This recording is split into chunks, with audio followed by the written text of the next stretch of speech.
Évidemment, l'importance des espaces publics, il faut savoir que dans le travail de conception, l'espace public est l'élément qui est défini en premier.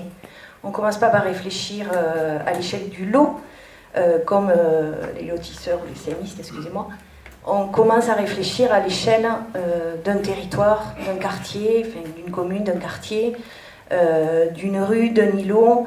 Et à la fin, voilà, le travail de concepteur, il se fait d'une échelle plus grande à une échelle de plus en plus petite.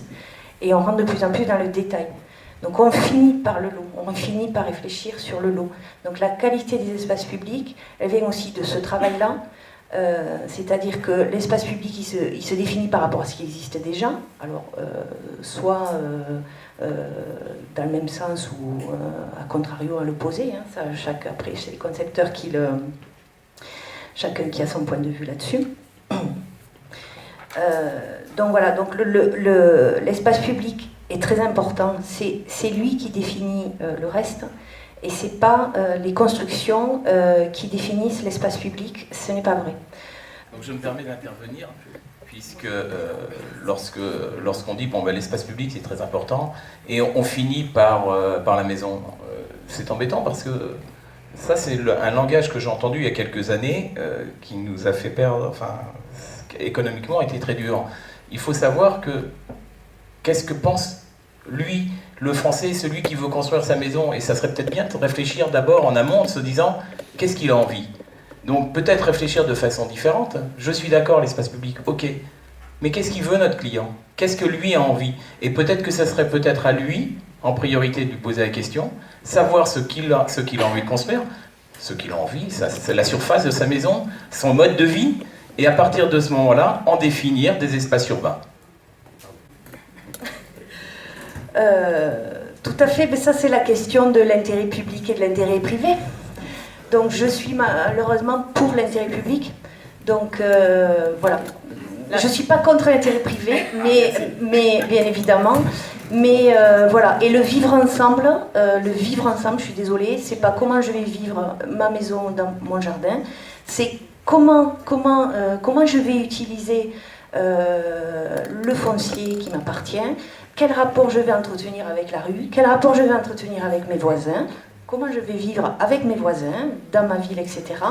Mais tout ça est tenu par un espace public et par un intérêt public qu'on ne peut pas nier. Tout à l'heure, on a montré les espaces qui sont créés, les espaces qui sont générés, voire délaissés, entre la rue, entre l'espace public et la façade de la maison. Cet espace-là, dans bien des cas, on ne sait pas quoi en faire. Dans les PLU, on nous dit, tenez-vous, reculez-vous de 4 mètres, et cet espace-là, il n'a aucun usage. Alors, c'est pas toujours le cas, dans certains cas, il n'a aucun usage. Et c'est ça qui lui fait beaucoup de mal, et c'est ça qui fait du mal à l'espace public. Parce que il est pas moi, propriétaire de la maison, parce que devant, je peux pas l'aménager, j'ai aucun usage à part garer ma voiture. Moi, j'ai plutôt envie d'avoir un espace privé, intime, derrière, un peu caché, des voisins, voilà. Donc, je crois que, et les concepteurs réfléchissent à ça aussi, c'est que dans ce rapport public-privé, il y a aussi donc, la gestion de l'intimité. Et la gestion de l'intimité dans les lotissements, il en est beaucoup question. Et la gestion de l'intimité, c'est ça, c'est-à-dire que, rappelez-vous les constructions de 18e, 19e, où on avait une cour d'apparat, c'est-à-dire ce que je donne à voir, ce que je souhaite montrer aux autres, depuis l'espace public, la façade sur la rue, sur la cour, la façade sur le jardin, qui d'ailleurs n'était pas forcément et toujours traitée de la même façon, et le jardin. Il y avait une progressivité dans l'intimité, dans le rapport entre le public et le privé. Et ça, à mon avis, c'est quelque chose qu'on a du mal à gérer,